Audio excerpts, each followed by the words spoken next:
Hello, and welcome to Addicted to Murder. This is Courtney, licensed professional counselor with over a decade of experience. And this is Trisha, and we have a super special guest today, Courtney. We do. So we're not going to do our normal show, but we have, like Trisha said, a special guest.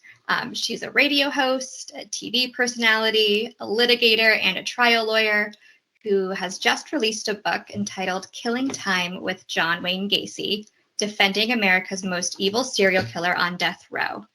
So yes, you heard me right. We are so excited to have on Addicted to Murder, Karen Conti. Hello. Well, thank you for having me. So your accomplishments don't end there. I see that you've worked on a U.S. Supreme Court appeal case, as well as working with indigent clients. I always screw that word up. And with nonprofits. And you're also an adjunct professor at the University of Illinois and DePaul University. Yes, that's a lot. All those things. Wow. So yeah, you've got a lot on your plate. So really appreciate you making time to talk with us today about a fascinating topic. Yes. And it never ceases to be fascinating too. It's the story that will never go away, right?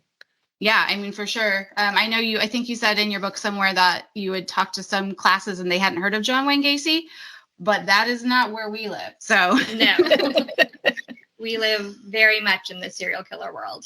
So, and he is a big one. Yeah, so we would love to just kind of know a little bit more about you. Do you mind kind of telling us about, your upbringing, where you're from, your interests, kind of who is Karen Conti, the person? Sure. I grew up in the suburbs of Chicago in a kind of blue collar neighborhood. And, when Gacy was doing his killing, I was in high school. And so I remember as a kid watching that. At that point, I knew I wanted to be a lawyer. But of course, I never thought I would represent guilty people. I thought I would just represent innocent people because that's how naive I was at the time. But, when you grow up in Chicago at that time and you realized that people are capable of those horrible things, it really kind of changes your whole world. And I'm not sure I really even understood the magnitude of what he did. But anyway, then I went to college and I went to law school. And I was about 5 or 6 years into being a lawyer, which is kind of a rookie lawyer, when I got the call to represent John Gacy, which was just freaky because I, like you ladies, have always studied serial killers. I've read all the books, The Stranger Beside Me, Lizzie Borden. I grew up with Jack the Ripper theories that I made up in my head. So when you get a call to represent, at that time, the most prolific serial killer in the history of the world, that was really an amazing call. And my curiosity got the best of me. And my partner and I drove down to visit him. Yeah. It's such an amazing, coincidence. Yeah, turn of events that brought you there. Well, you also talk in your book about how you're an advocate for helping those who experience sexual harassment in the workplace. Do you want to elaborate on that at all? As women, we experience that, and it's great to hear about what's being done. Sure. I talk in my book a little bit about what I went through. And, I've been practicing for 37 years. And if you go back 37 years in the practice of law, it was not the way it is now. This was way before Me Too. This was way before political correctness. And I had a few things happen to me that should never have happened to any woman, ever. And so I always vowed to take on causes that have to do with standing up for women. I hire a lot of women. I mentor a lot of women. And I think it's really important that we stand up for each other. And so I handled a case that kind of changed the law in Illinois. And it was about violence in the workplace, sexual violence. And the courts and the law said that you couldn't bring a claim in the regular court and the EEOC in Illinois, which is it's a state EEOC. And we changed the law. We argued before the Illinois Supreme Court and got a reversal and said that, yes, you can have both cases. If a man can be battered in the workplace and a man can file a sexual harassment suit, why can't a woman do that? And so that set precedent in our state. I'm very proud of that. And I'm very proud that I've taken some of the bad things that have happened to me and kind of turned them into good things in my career. Yeah, I mean, that can be very healing. Yeah. It feels like you just, empowered yourself because you're not that victim again. You're not that person who was, thrown into a corner and bullied, if you will, sexually. And now I'm the one who's making women strong. So yeah, it's very empowering. That's great. Yeah, that's really amazing. And so kind of you talked a little bit about having causes that you like to throw yourself behind. Does that tie in at all with like the cases that you choose to get involved in? Yeah, I mean, when you're a lawyer, you realize, or you should realize, that you have a gift, and you have it's just a privilege to be able to help people, because the law is complicated, the law is expensive, the law is difficult to navigate for the average person. And I've always said this: the person who needs the legal services the most is the person who can afford them the least. And so when I've been able to do free work for people for a variety of topics, whether it's a battered woman, whether it's someone, a migrant farm worker who's being accused of drug dealing, or whether it's just the deer of Illinois I represented for a while. So I mean, I was a general counsel for an animal shelter because I like animals, and so I'm able to throw my expertise and my ability to read the law and my ability to go to court into things that I believe in and that I enjoy. And it's not always the same thing. Sometimes I mix it up. And if I'm able to do that and still make a living on my paying customers and clients, then it's really, it makes me happier as a lawyer. It makes me happier as a person, and I feel more fulfilled. That's amazing. Such amazing work. Yeah. Well, kind of going along with a little bit of what you said earlier, can you tell us a little bit about the pros and cons of being a woman in your line of work? I mean, I know you went a little bit over your sexual harassment issues, but. Well, women, when I went to law school, it was 50% men and 50% women, which you say, oh, wow, that's great. But when you get into the big law firms and you get into corporate America, you realize that women just fall by the wayside. They don't get promoted. They aren't paid the same. And you're treated differently and perceived differently. So if I'm a kind, caring person, I'm going to be perceived as weak in the legal world. If I'm, laughing, I was getting a review my second year as in a big law firm, and they gave me the top raise, but they said, you laugh too much. I'm like, I laugh too much because I'm talking to my coworkers and we're sharing a joke. Like, would you ever say that to a man? Would you ever think of saying that to a man? Or, like I said, I have to leave, at 5 o'clock today to go to a doctor's appointment. Can't you make it some other time? But yet when the men go to a Cubs game, hey, have a great time. Take the whole day off. Have some beer. So it like a whole different world and being judged very differently. And I accepted that. I had to. I mean, you can either be bitter or fight the system and fail, or just go along with it and put your chin up and try to stand up for yourself, which is what I tried to do. It didn't always work. And I would handle it differently now with the confidence that I have at this point. And I think things are very different. I don't think that I would be treated that way now. But it was hard because I felt like I was in a world I didn't belong. And here I was. I put myself through 4 years of college, 3 years of law school. My parents had no money to pay for anything. So, I mean, I was working my way through like a dog full time to get this great education. And then I was being treated like I was on somebody's playground. And it's enough to make you turn around and say, I don't want to do this anymore. I'm glad I didn't quit, but I came close. And I think some women find that it's just too difficult. Yeah, I mean, you might be able to speak for that in the therapy world. I work on the medical side, and I work with female providers a lot of the time, and they get frustrated. They express frustrations where they feel like they're belittled or not taken as seriously as their male counterparts, even though same level of education and all that. So yeah, I think on my side, I don't necessarily see that in the everyday working as a mental health therapist, but there's definitely some truth to, even though the mental health field is a primarily kind of female field, there are a disproportionate amount of men in positions of power. So in CEO, director, kind of those higher up positions. So even though most of us doing the actual work are women, those in power are still men. And, I will say this just to be really fair. I have had some of the best mentors I've had have been men. Mm-hmm. And some of the men who have been my mentors have blazed the way for me and told people, move aside. She's good. Let's get her in here. She's got talent. She's got skills. She brings a woman's touch to this. Get her in here, So I think men should help women, and I think the ones that do really do a great job. And there are some women who don't necessarily mentor other women, as we know. And I never wanted to be that person. And so therefore you will come into my law firm and see lots of women, lots of lipstick. Right. Well, is there anything else you want to talk about before we actually go on to John Wayne Gacy? No, I think that's good. Well, thank you for giving us that great introduction and getting to know you a little better. Sounds like you've had a lot of experience doing a lot of things. It sounds pretty fascinating. You should write a book. Oh, you did. So,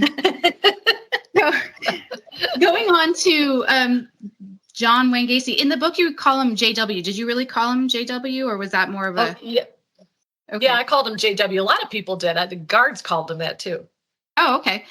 Well, if someone were to ask you to describe John Wayne Gacy in one word based on when you first met him, what word would that be? If you can, or sentence. You can do a sentence. I'll say one word: normal. Okay. Okay. I'll give you some adjectives: charming, glib, engaging, know-it-all, bragger. Got it. Painting a picture. That sums it up.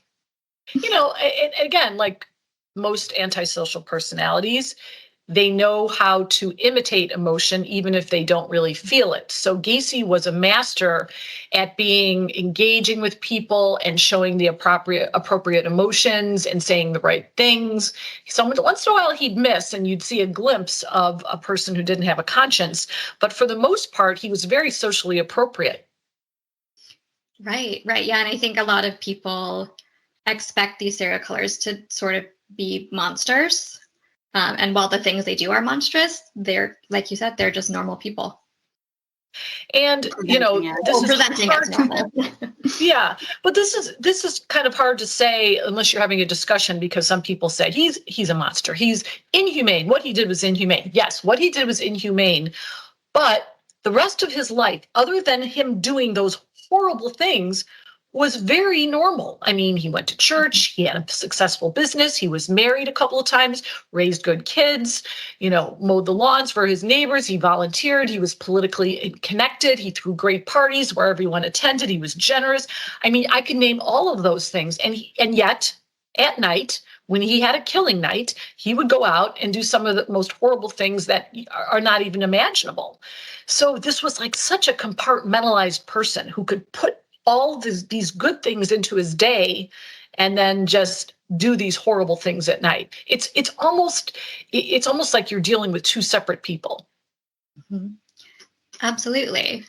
Yeah. And I think what you're saying about remembering that, like, outside of these things that he did all of these normal things. Part of what we do on our podcast is we look at who were these killers, starting from when they were born, what shaped them, what was their childhood like, what were they like as people, because they are, just humans, and they might be capable of things that other humans are not, in terms of monstrosities. But I think part of what we wanted to do starting out with this podcast is to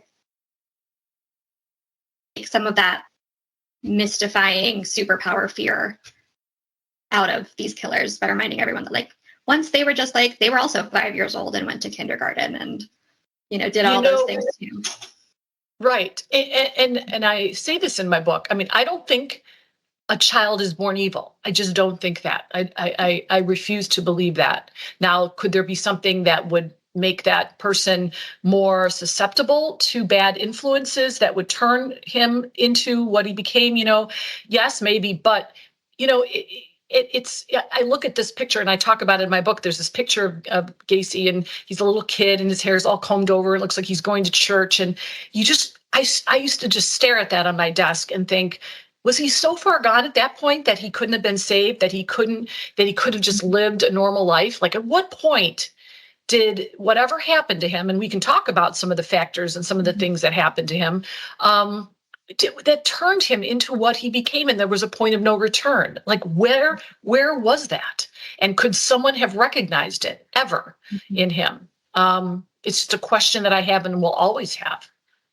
Us too. Yep. We try to find the moment. Where was it? Is this is Yeah. Every one of them's different. Yeah. And then I've asked my friends who do this kind of profiling.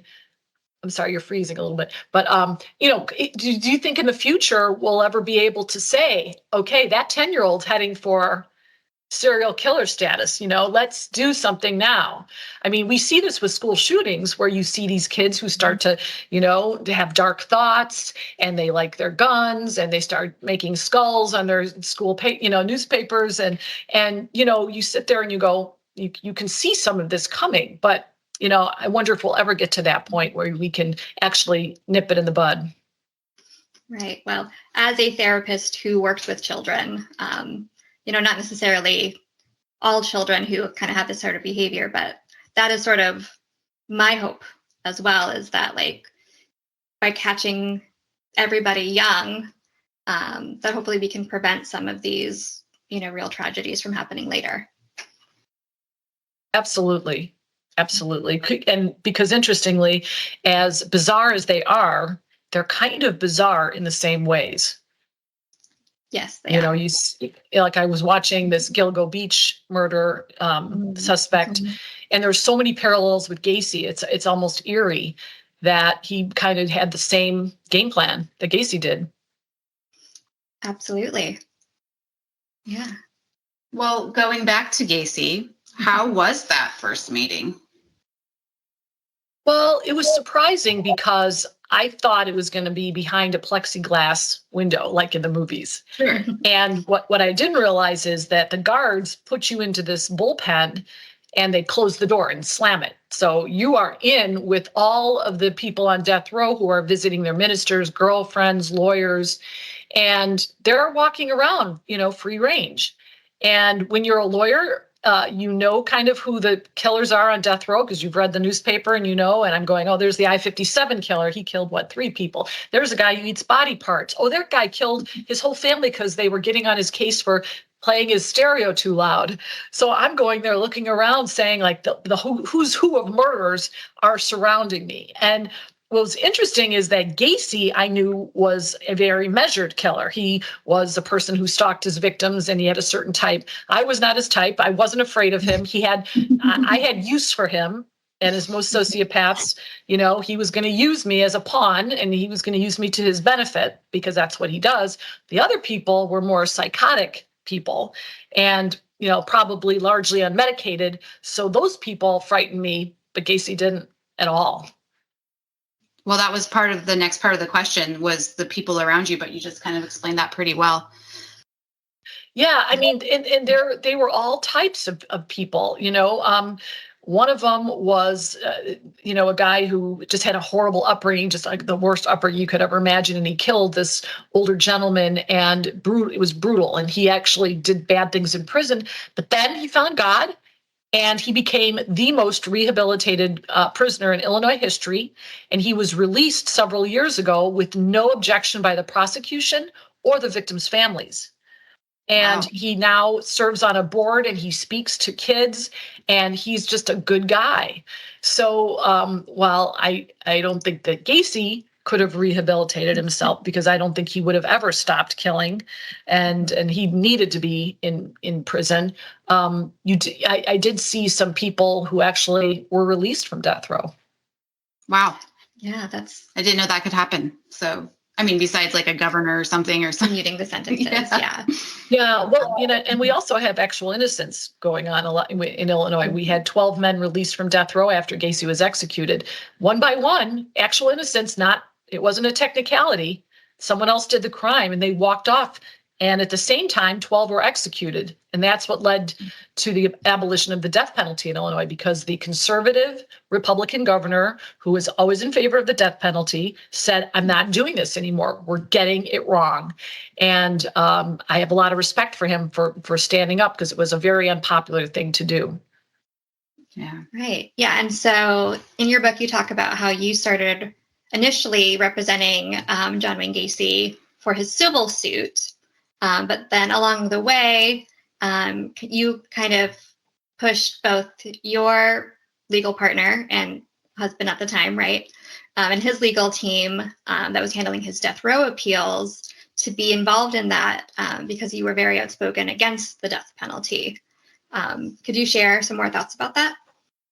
Sure. So the call that I got to represent Gacy was not to represent him in the death row thing. And as you said, he was being sued by the prison. We have a law in Illinois that says that if you're able to pay for your incarceration, then the state can sue you and collect that money. So the state really hated Gacy. He was making some money in prison with his ugly artwork, and they wanted to put an end to it. And you can't stop someone from painting or doing that. It's a First Amendment issue. So they sued him. And so Gacy wanted my law partner and me to represent him. We had argued before the Supreme Court on a case that had First Amendment issues, and so he thought we would be good for it. So we had no intention of, well, why are we fighting about money when you're going to be executed? Like, that's like the dumbest thing in the world. But that's how Gacy was. He was kind of in denial about the important things that were going on and focused on things that didn't matter. But that was the draw for us to go down there, because I said, I'm not representing him for free in a civil matter, but I am going to go look evil in the eye. I'm not going to pass up that chance to see what that's like. But when we got down there, I realized, it wasn't just Gacy who was going to be executed. It was all these other people on death row who were next, some of whom, had horrible, incompetent counsels, most of them Black and brown people. And as it turns out, many of them were actually innocent. So I kind of thought, this is not just about John. This is a cause that I want to represent him in. And so we convinced Gacy that we should be on the death penalty team. So it was me and my law partner and two other really experienced death penalty lawyers who were the final team for him to fight the execution.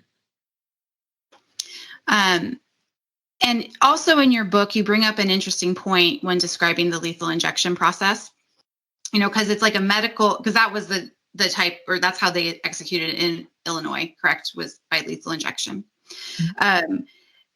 Because, and it makes sense, and I've run into this in some of my classes, that because it's a medical procedure, a medically licensed physician, and they have a Hippocratic oath not to do harm. So it's, kind of counterintuitive.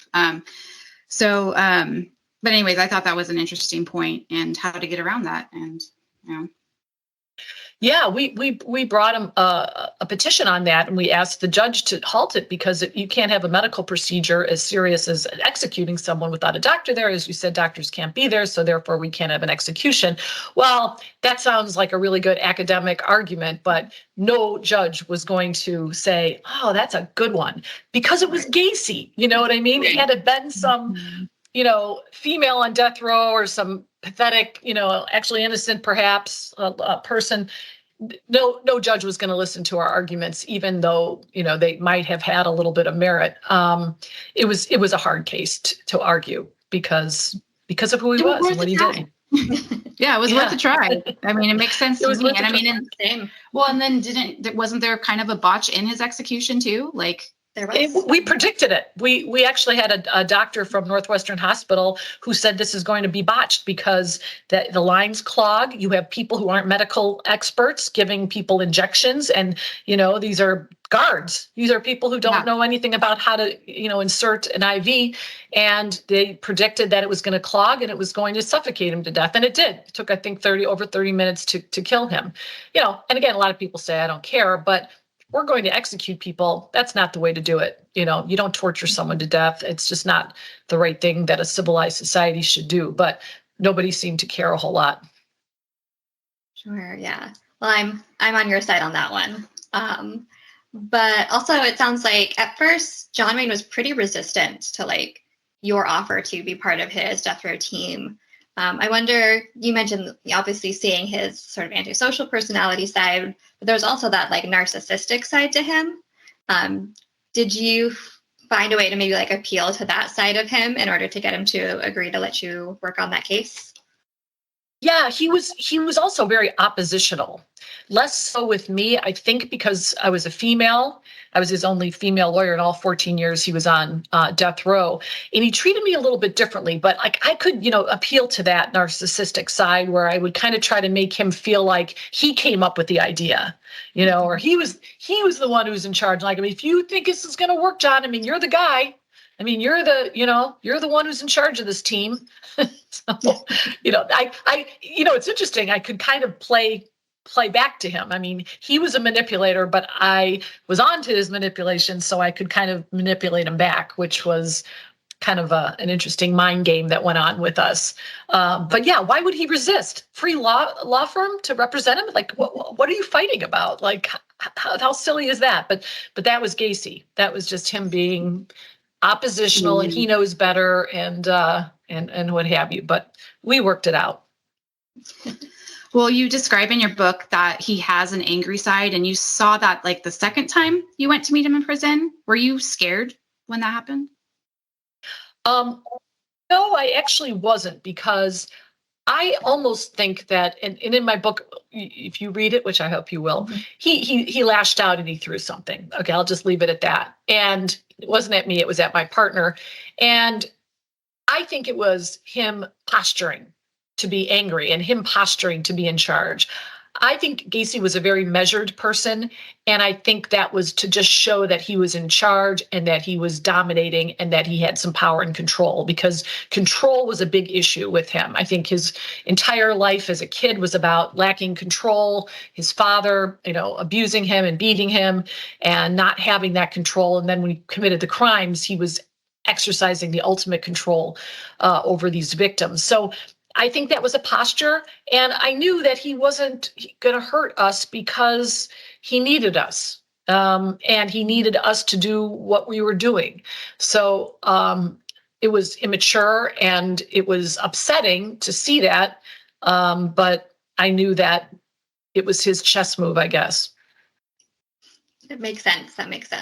And I know you also talked about, you had some conversations with him about his victims, and kind of the stories he would tell you. How truthful do you feel like he was being with you when you asked about those victims? Well, by the time I represented him, he was in denial. He said I didn't kill any of them. He didn't even know who they were, which was not true. And because he confessed in great detail when he was arrested, almost as a relief, I think, to his first lawyer. And he knew where they were buried, exactly where they were in his crawl space. He could recall where he picked them up. And so he knew all about them and had great, almost photographic memory of those things, which a lot of the serial killers do. But, he, in some ways, without saying the words, he blamed the victims. He was a victim. What were they doing out at night anyway? Where are their parents? Were they just runaways? What were they, prostitutes?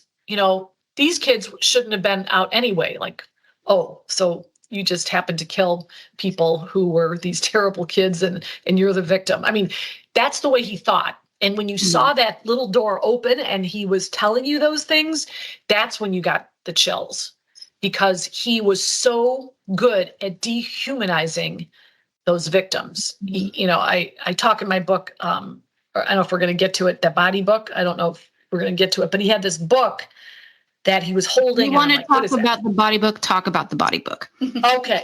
Yeah. That was one of the most telling things, because he had this book, and I literally almost had to like grab it out of his hands. And I look, and it's a color-coded tabbed book that he had some private investigator on the outside put together pictures of all the kids, their yearbook picture, the picture of their home, maybe their dog, a Little League newspaper article, and then the article like they went missing on this day.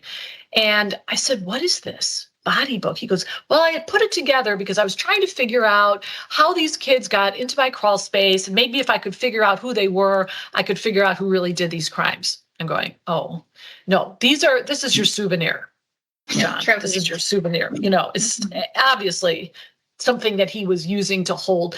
And then I said, well, why do you call it a body book? I mean, what about a victim's book or boys or victims, human beings? He goes, and that's when he said things like, what were they doing out at night anyway? Where were their parents?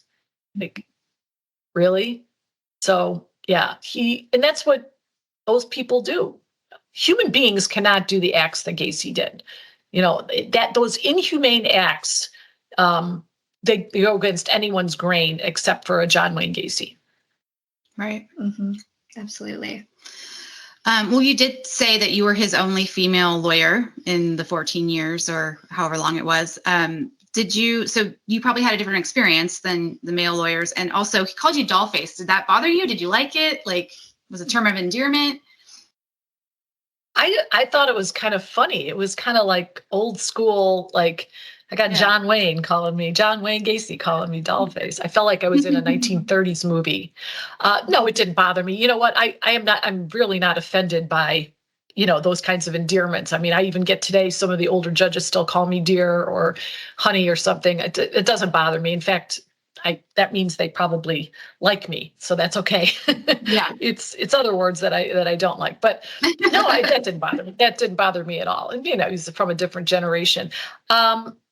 You asked me, he was homosexual, and in a time where it wasn't acceptable to be such. He was named after a very macho cowboy, John Wayne, and he was never macho. He didn't like sports. He didn't like hunting and fishing. His dad really, really berated him for being effeminate and called him all kinds of horrible names. And so he was a mama's boy. He liked to cook and he liked to garden and do laundry with his mother. And, he would talk to me about gardening and cooking and all these different things. So he was softer with me and he liked women.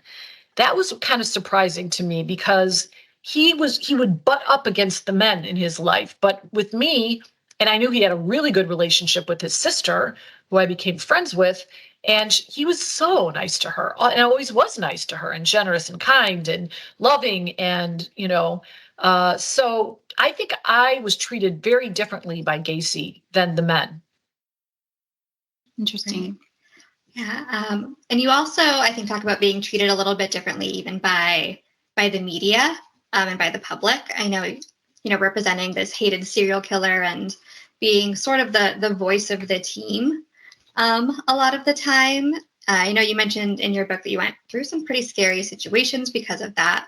Could you tell us a little bit about what that experience was like and how you made it through? Yeah, well, you sort of realize that, when you take on a case like this, it's going to be some backlash, right? Because people hate the Gacys of the world, rightfully so, and that I'm going to be smeared with the Gacy stain. There's no question. But I was hoping that we could present ourselves with dignity and, and just say that we're doing our job. It's part of the system, and blah, blah, blah. And that really didn't happen. I mean, I was more, like you said, the spokesperson for the team. I was going out and talking about the death penalty. I was the one trying to get the message across that killing people is wrong, even for Gacy. And I got a lot of blowback. I mean, death threats. We had a bomb threat. We had to clear out part of our building. A lot of it was sexualized. People would send weird stuff I can't even really talk about. To this day, I get weird stuff.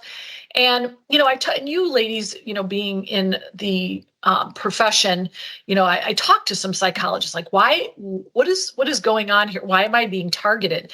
And I was told that when you are a woman doing a man's job as lawyer, that there are people out there who don't like that. They don't think you belong there. They don't like the fact that you're mouthy. They don't like the fact that you're standing up to others. And so they feel the need to denigrate you and they feel the need to sexualize you. And that's the way to really make women feel little, is to, give them the sexual words or to threaten them sexually. And I think that happened to me. I think that's a lot of what was going on. And that was scary because you have to watch your back. You have a lot of people, I think, in this world who are hurt. Maybe they were sexually abused.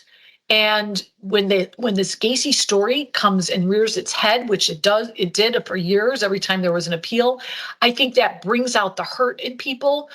And I think they lash out and they're angry. And then we get the brunt as the lawyers, which I understand, but I also understand that I have to watch my back. Well, and that kind of segues into our next question. So you have some clients that you absolutely do not approve of what they did, but you are their advocate, right? So do you want to discuss like kind of how you get yourself through that, like representing someone like Gacy and knowing what he did, but still like being determined to be the best lawyer you can for him? That's a good question, because I do get asked, wasn't it hard to represent somebody that guilty? Well, I represent a lot of people who are guilty.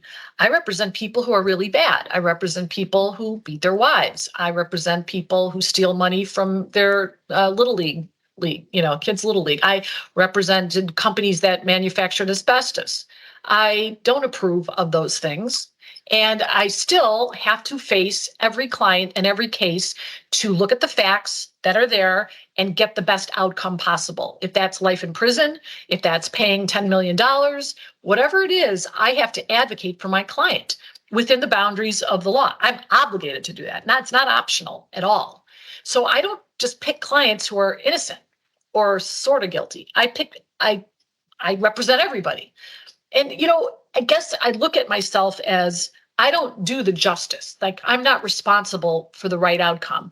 I'm responsible for defending. And if a prosecutor and the police do a really good job with their evidence and are advocating for the state, and the jury is following their oath, and the judge is impartial, and I do my job, then justice gets done. Usually it gets done. It's when something's out of sync, where one part of that is weak, where we get a bad verdict. And so I just know that the important part of what I do is we have to get it right, because if we don't get it right, then there's somebody out there who's committing a crime who's getting away with it. So I'm making the system work the right way. Now, with Gacy, he was pretty guilty, so we don't have that issue. But this is how I face every single client every day of my life. And I will continue to do that and be proud of it, because it's what I'm supposed to do. Right. And you need both sides. I mean, that's how the legal system can be successful. And you have to be the advocate for your client, regardless of who that is. So I respect that for sure. Yeah. And I think I can relate in a certain sense to that on like the mental health side, right? Because people don't always come to therapy just because something happened to them. Sometimes they're coming because they did something that they regret or are mandated by the courts to come. Yes, right. Because of something that they did. And I've definitely had clients that were not my favorite people. I did not like the behaviors that they did necessarily. But they were just as entitled to receiving my help as anybody else. And maybe more so. Right. And maybe more so because you're trying to correct that. You're trying to make sure it doesn't happen again. And that's a big, important responsibility. And it's funny that you said, like, you may not like your clients. I mean, Gacy was not the most unlikable client I've ever had. He treated me respectly. So I had a lot of clients I can't say that about. And, I say in my book too, it's sort of like a doctor. I use the analogy of, a 500-pound guy who's smoking and eating Twinkies comes in with a heart attack, and the doctor doesn't go, "Hey man, you just lived a really bad life. I'm going to judge you. And can you just turn around and leave?" No, that's not the way it works. He saves his life. He's not judging how someone came to the ER. He's just doing his job. And, there's a few differences in that analogy, but for the most part, that's what we do. Absolutely. Yeah. And so kind of you mentioned, and this sort of ties in with that idea of sort of regret or things taking a toll. So you talked about how when Gacy was caught, you thought that, he was maybe a little bit relieved to finally get caught, thus confessing everything to his first lawyer, and that his lifestyle was taking a toll on him. Could you maybe elaborate a little bit on that and how you understood that?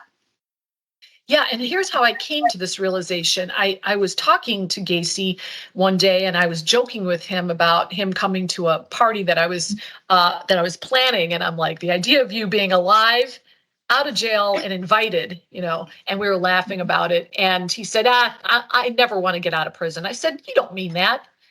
You'd get out in a second. He said, no, I don't want to be out. I'm safer here. Well, as I read between the lines with him, which you have to do, I think he was saying that his life in prison was orderly. He was very compulsive. He had his 3 meals a day. He had his correspondence. He read his newspapers. And I think that at the end of his killing career, it was taking a toll on him. He needed more and more to fuel those urges. He was doing it more frequently. He was taking drugs to go to sleep at night. He was taking drugs to stay awake during the day. I think he was relieved for it to be done. And I think he liked and preferred his life in prison. Now, I'm not saying that he felt remorse, that he didn't want to kill more, because if he got out, he would kill again immediately. Yeah. I just think that it was too much for him. It was too much stress on his life and trying to hide who he really was. That makes sense. Do you want to talk a little bit about how you think that there might have been others involved in the murders? I do remember, because we read the Buried Dreams book as well, which I believe you read. Really good. Yeah, it was a really good book. And I do remember, if I'm remembering correctly, in the book, they do talk about how there might have been one of the victims remembers another person in the room besides just Gacy. Is that what you're alluding to, or what are your thoughts? Well, there were 2 young men who were living with Gacy during much of this killing, and they were maybe having sex with him. They were being supplied drugs and alcohol, and they testified that they dug the trenches under his house into which the bodies went. It's inconceivable to me that they did not know what was going on in there, that they were digging trenches for what reason. It's inconceivable to me that Gacy could carry those bodies down into that basement without help. There's just no way. And as you said, there was a victim who escaped who said there was more than one person perpetrating the crime. So you put this all together, and there's one other fact, and that is I looked at his business records that were in the crime locker, and he kept meticulous, compulsive records about him being out of town for weeks at a time during this crime spree. And we looked at when these boys went missing, and even if you fudged a few dates here and there, he was out of town when some of these kids went missing. So I do believe that these 2 young men who lived with him helped commit the crimes, helped maybe procure the young men, and definitely helped dispose of the bodies, and maybe even did some of them alone. Wow. Right. And you also talk about possible additional victims that you think may have been murdered by Gacy or his accomplices. Could you say more about that? Yeah, again, going back to those records that showed that he was out of town in like Wisconsin and Pacific Northwest and Florida, you think about he's right in the middle of these crime scenes. So I'm looking at all these victims are going missing, and then he goes out of town. Tell me that he didn't stop. He didn't stop. He continued to do that. He was in a place where he was anonymous. No one knew who he was. He was in places that were much less populated than the Chicago suburbs where he lived, where you could almost touch the houses next door. He could easily have buried the bodies or thrown them in rivers in those more rural areas. No question to me that if you went and looked at those records, and some really ambitious internet sleuth, went to the records to see if boys and men went missing in those areas, that you might be able to connect some dots up there. That sounds like a podcast waiting to happen. Somebody out there. Exactly. It is so a podcast waiting to happen. Yeah. Okay. And so, sorry, just going through my questions here. You did say that John Wayne Gacy was homosexual. Do you want to talk about how that might have impacted kind of everything that was his life? Yeah, I mean, you ladies are the professionals, but spending as much time with all of the medical records and the shrink reports that were like literally this big, right? And talking to his family, I think he's growing up in a very traditional 1940s, 50s family. Father's abusive. He's alcoholic. Mother's passive, very nice, but passive. The father would take him downstairs and beat him, call him all kinds of derogatory names about his sexual orientation or his femininity. And he was sexually abused a couple of times when he was young, and had a couple of head injuries, which, as we know, and you probably talk about on your podcast, a lot of people on death row have had significant head injuries. Gacy had two, for which he was hospitalized. So I think, and the shrinks think, that being raised in this Catholic religion, knowing that his father hated gay people, knowing that he had those inclinations, he really hated that part of himself, and that perhaps by killing these young men and boys, he was killing himself over and over again. And if there's an explanation for why he did what he did, that probably resonates with me more than anyone. Absolutely. We talk about that a lot in our episodes about John Wayne Gacy as well. And Jeffrey Dahmer. Jeffrey Dahmer too. Yeah, we just covered him. Which leads you to wonder, and I've been asked this before, and I've thought about this, if Gacy were now a current, like now he's, now that there's more accepted, it's more acceptable to be gay. There's stuff online that he could have maybe satisfied his urges. I don't know. And I actually asked his nephew, I said, really, don't you think that with the internet and with the accepted, behavior of people coming out and living different lifestyles, he goes, Karen, with the internet, there would have been 92 victims. And I thought, wow. That didn't hit me immediately, but he probably could have been more prolific. Yeah, right. That's true. Again, an interesting question. How much of that shame and how much of that guilt and that hatred drove him to do what he did? Good question. Absolutely. Something else that you talk about a lot, and you sort of alluded to it already in this interview, is how funny John Wayne Gacy was. Could you tell us a little bit about, his sense of humor and your experience with that? Well, I grew up in a household where my dad was a professional comedian. He was a stand-up comic. That's how he made his living. So he worked at the Playboy clubs and he worked at conventions, and we traveled a lot when we were kids to his various nightclubs and stuff like that. But so I'm like a fan of comedy. And so Gacy was rip-roaring funny. And it's hard to talk about because you don't want to give anyone the impression that you think what Gacy did was funny, because it's not. But you could see how he used humor to kind of engage with people. And because, you know somebody who's funny, right? You like to be around them. You like to laugh. Even the dark humor is funny. And Gacy was really funny. One instance, I said I was watching the Phil Donahue show, which was a talk show even before Oprah. It was like the first of its kind. I said, there's this woman on and she says that she's going to marry you. I said, John, what are you playing for the other team? What's going on? He goes, oh, Sue Terry. You know what? She always talks to me. She sends me love letters. She said, he said, like, I'm really, she's got kids. She's got 3 of them. They're all in the penitentiary. Like, I'm going to marry into a family like that? So he's like quick wit. Totally quick wit, and, it's like he would say to the prison guards, we should have had the electric chair here. Why? Because then I would ask you to hold my hand. Oh, yeah. He just wouldn't stop. And he was a font of funny comments.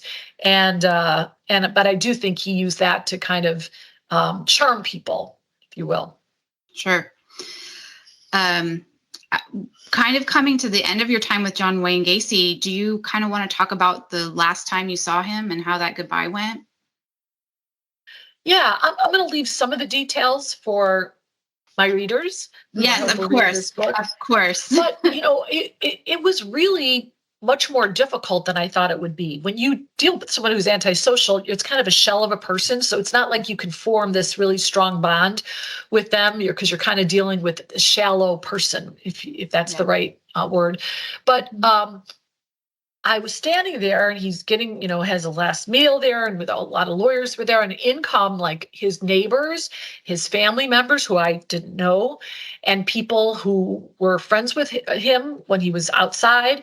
And they're sobbing. and they're carrying on. They love this guy. They're hugging him. They're saying goodbye to him.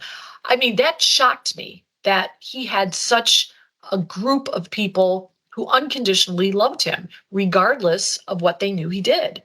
And that goes back to a couple of things that, my office staff, just briefly, they didn't want me to represent Gacy. My partner and I, they said like, oh, this is terrible. I don't want to talk to him on the phone. It's gross. Please don't make me answer the phone. After 7 months, when it was the date of the execution, I caught them all. They're all like got the tissues out and they're crying because they formed a bond with him, such as it was. When you have a human connection with somebody, it is really difficult to know that somebody is going to take their life at a time certain because you want to call the police, right? I want to call the police and report that there's going to be a murder and the authorities are the ones who are doing it. It's very confusing. And so Gacy did take us aside one by one, the lawyers, and, he thanked us for what he did.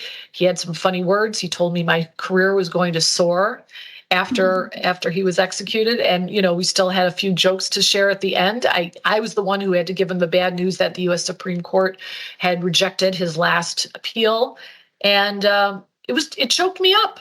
It did. I can't say that it didn't. And it was very difficult. Yeah. Well, I mean, he was a human to you, so that makes sense. Because he was a human. Exactly. Yeah. I mean, we as humans don't want to kill people. Right. We don't want to harm people. The part of Gacy that did, that part of him was inhumane. But the rest of him was a human. It's hard to describe that, but it's the truth. Well, it kind of circles back to what I feel like one of your main points of writing this book is you're against the death penalty, and Courtney and I are as well. So we share that because it's this. I don't know. I mean, it's so controversial, but the state putting so much death for committing murders it doesn't make sense to me. So yeah. Yeah, it's the irony of the whole situation with the death penalty is we're doing the same thing we're punishing someone for. And we know better. Exactly. Well, and not to mention, sometimes I'll when I talk about this with people, which I don't usually because I'm pretty passive. I don't like confrontation, but I'll be okay. Fine, take that aspect out of it. The cost alone, it's more cost effective to keep them life in prison than to execute them. From what I understand, it is, and people don't believe me when I make that argument, and I give them the place to go for all this. There are states that stopped the death penalty because they couldn't afford it anymore. Sure. And again, putting that money that you're going to spend. I mean, I think it's Idaho's getting ready to spend $750,000 on a firing squad chamber. Take that money and put more people in jail. Take that money and get kids off the streets and, get them off drugs or, there's so much more you can do with that money to prevent crime than to do that. But it's so symbolic, and we're so invested in that being the ultimate punishment. And I think, if you just go to Europe and you go to different countries, I mean, they think we're barbaric. They're shocked sometimes when they realize that you still have the death penalty. But I do think that it's falling out of favor. I think that we have about 20, I think 27 states still have it. The federal government is not really using it much anymore. And I think the young generation doesn't have the stomach for it. And it's at an all-time low. If you look at the Gallup polls, fewer people favor that over life imprisonment than ever in the history of the country. So it could be that in your lifetime, at least, we might see a complete abolition of the death penalty. Well, and studies show it's not a deterrent. I mean, when these killers are in the heat of what they're doing, they are not thinking of consequences whatsoever. So, well, and they're certainly not thinking of life in prison without the possibility of parole or the death penalty. They're just not. And the proof is in the pudding. You look at Florida and Texas, some of the highest murder rates, and those are the places where they're getting executed more often. So yeah, it's not a deterrent. And I don't know that I can say this, but if it helped, if it prevented people from losing their lives, maybe I could get on board with it. But it's completely useless. It's completely symbolic. And again, if you're a victim and you think that is going to help you, good for you. And I say that in my book. If Gacy's execution helped any one of those 33 families cope with what happened to their beautiful boys and sons and husbands, and good. I hope that helped. I do sincerely hope that. Yeah. Great. Any other points you want to discuss with us about your experiences with John Wayne Gacy, or about your book at all? We'd love to hear. Yeah, this is final now, thoughts. Yeah, this is now all about you. Tell us what you want us to know about your book, where you can get your book, all of that, and any other things that you want to talk about. Yeah, I want to say that my book is about Gacy. It's about me going through this. But I think the message that I wanted to send, and when you write a book, I realize this because it's my first book, is that when I die, this is my message to the world, right? And my message, looking back 30 years at this experience, is that, we have pivotal points in our lives where we change, and whatever, something bad happens, you get fired from a job, you lose a loved one, whatever it is that might not be a good thing in your life, or it may be a difficult thing that you picked up, or something that you just didn't expect to happen. And you go through it and it's hard, but on the other side, you're more resilient, you're more confident, you change the way you look at things, and you're a better person and a better professional. And that was Gacy. It wasn't Gacy himself. It was how I had to react to what was going on around me. And my career soared after that. Gacy was right. I mean, I got a professorship in some of the better law schools in the nation. I was a legal analyst. O.J. Simpson happened 30 days after Gacy was executed. So I now became a CNN, MSNBC, Fox News analyst. I got my own radio show. So all of these good things happened to me because I took on a difficult cause, and it changed me. So I want my message to be from this book that take on things that are challenges to you. Be curious in the first place. Stretch yourself. Take on a cause. Take on something that's important to you, and do a really good job. And I think that stretches you into a person that you want to be. So that's my message that I'd like people to take away. My book is available on Amazon. It's, Books A Million, Walmart, all of those places. I actually saw it on eBay for double what the cost is on Amazon. Oh, can you believe that? I don't know. Anyway, but if you like it, give me a really nice review on Amazon. If you don't like it, just tell them you read some Grisham novel. And I love to hear from people, whether it's you hated my book or you don't buy into my capital punishment argument. hello@KarenConti.com. My website is KarenConti.com. I've got a radio show on WGN in Chicago, and you can just hit like Karen Conti Radio, and you'll get all my podcasted episodes. I interview people like you. I interview, people who are victims of crime, lawyers. I talk about, intellectual property. I talk about all topics legal related. So and reach out to me and let me know if the message came through. And Karen spells her last name Conti. Just so everyone out Thank there. You. We'll put her stuff in our show notes and everything like that. Courtney and I both read her book, and it was a really thank you. Yeah, really interesting. It was really interesting. And like sometimes we read books for our podcast all the time, and it's a struggle to get through it. Your book was not a struggle to get through it at all. It was really engaging and easy to read. And really you lay it out for like the common person to understand the legal system and stuff like that. So we recommend it for sure. Yes. Agreed. Thank you, ladies. I really appreciate that. Yeah. Well, I mean, do you have anything else you want to say? This has been so great. You are our first interview. So you normally just go through crimes and talk about the crimes without interviewing people. That's your normal standard. We I got to listen to your serial killers. Yeah. We primarily talk about serial killer childhood and the traumas they go through, and then kind of posit what made them how they were. So yeah. Have you read Serial Killer's Apprentice? I have not. No, but that sounds interesting. That might be something that would resonate with you. And Dr. Catherine Ramsland is a profiler, and Tracy Ullman was the producer for the Peacock series on Gacy. And they got together, and it's about the Candyman in Texas, Dean Corll, who preceded Gacy, and they think Gacy was kind of emulating him. But anyway, he had two young men who he groomed to procure boys, sort of like Gacy. And The one came from a kind of a okay background, but he was basically groomed by Coral. And I'm not spoiling anything. He ended up killing Coral because he was getting ready to kill some of his friends and torture them. And so he was the one who actually killed his mentor. And he's in jail. Yeah, it's a really good story.